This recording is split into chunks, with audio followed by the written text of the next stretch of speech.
আসসালামু আলাইকুম। কি অবস্থা? কেমন আছেন? নিশ্চয়ই আল্লাহর রহমতে ভালো আছেন, সুস্থ আছেন। শুভ সকাল সবাইকে। কেউ আবার মনে করে নিয়েন না যে আমি এই রান্নাটা আজকে সকাল, সকাল করে ফেলেছি। আসলে ভিডিওটা ছিল অনেক আগের। ১ম এ এখানে পেঁয়াজ দিয়ে দিলাম। তারপর পরিমাণ মতন হলুদ গুঁড়া, মরিচ গুঁড়া, ধনিয়ার গুঁড়া এবং স্বাদ মতন লবণ দিয়ে একটু নেড়ে চেড়ে নিয়ে আমি এখানে এখন পানি দিয়ে দেব যেন মসলাটা না পুড়ে। এই তো পানি দিয়ে দিয়েছি। তারপরে মসলাটাও কষানো হয়ে গিয়েছে এদিক থেকে। এখন আমি এখানে আগে থেকে পরিষ্কার করে রাখা মাছটা দিয়ে দেব। কাতাল মাছ দিয়ে দিচ্ছি। আসলে আমি মাছটা আজকে ভাজি করিনি, কষিয়ে রান্না করব এজন্য। তারপর মাছটা কষানোর জন্য এখানে আমি পানি দিয়ে দিচ্ছি। মাছটা একটু ভালো করে কষাতে হবে।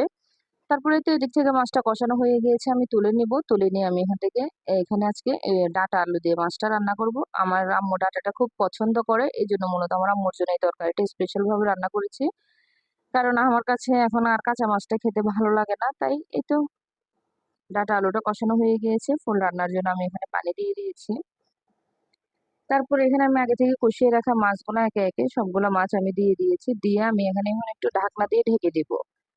তারপর কিছুক্ষণ পরে আমি দেখেছি যে আমার রান্নাটা হয়ে গিয়েছে। আর আমার আমাদের মতন এভাবে কে রান্না করেন? বিশেষ করে এই তরকারিটা আমাদের উত্তরবঙ্গে বেশি খায় এভাবে। মাছ কষিয়ে রান্না করে, মাছ ভাজি করে না। এই তো সবাই ভালো থাকবেন, সুস্থ থাকবেন। আল্লাহ হাফেজ।